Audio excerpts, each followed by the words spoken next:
In the beginning, love felt like something that happened naturally, without effort, like breathing.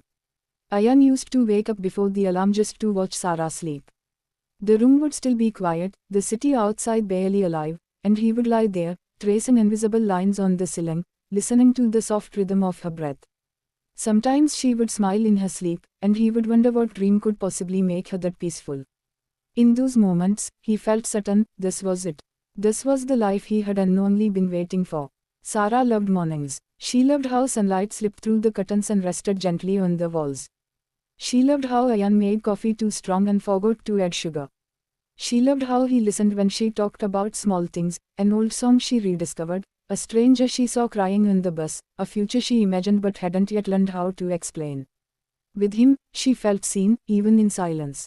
Their love didn't arrive with fireworks. It came quietly, through shared walks and borrowed hoodies, through late-night conversations that drifted into comfortable pauses. They learned each other slowly. Ayan learned that Sara hummed when she was nervous. Sara learned that Ayan avoided talking about his fears by joking too much. They didn't rush promises. They let them grow. For a long time, that was enough.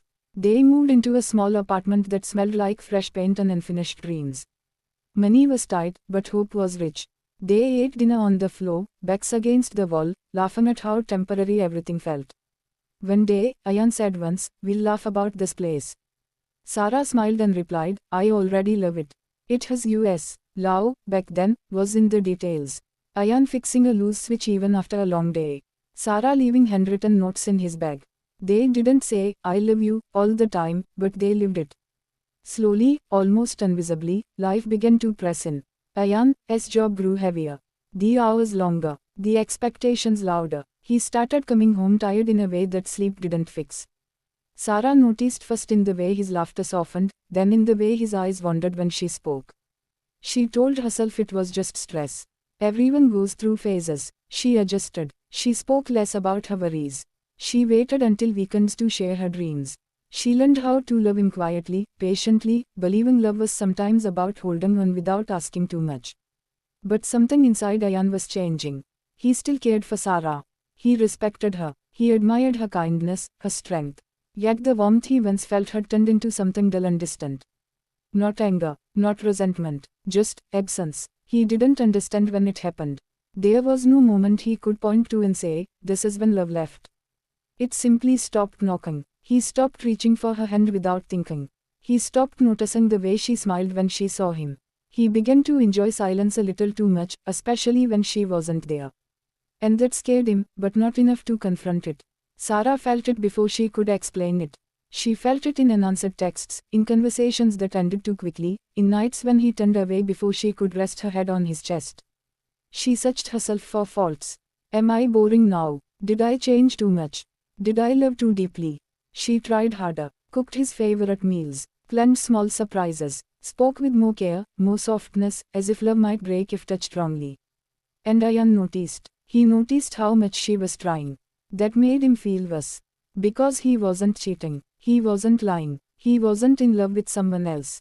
He just wasn't in love anymore. One evening, Sara asked him gently, "Are you okay?" Ayan nodded too quickly. "Just tired." She didn't push. Love had taught her patience.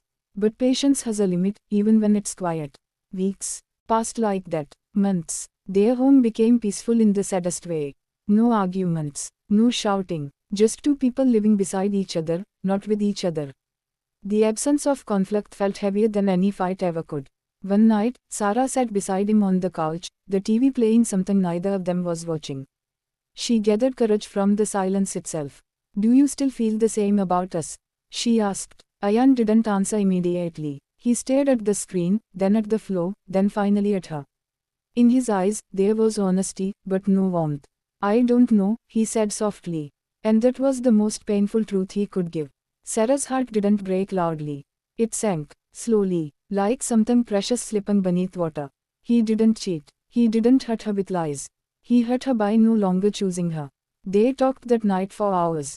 No accusations, no drama, just truth, laid bare and trembling. Ayan admitted what he had been afraid to say, that he cared deeply, but love felt distant, unreachable. Sara listened, tears silent, dignity intact.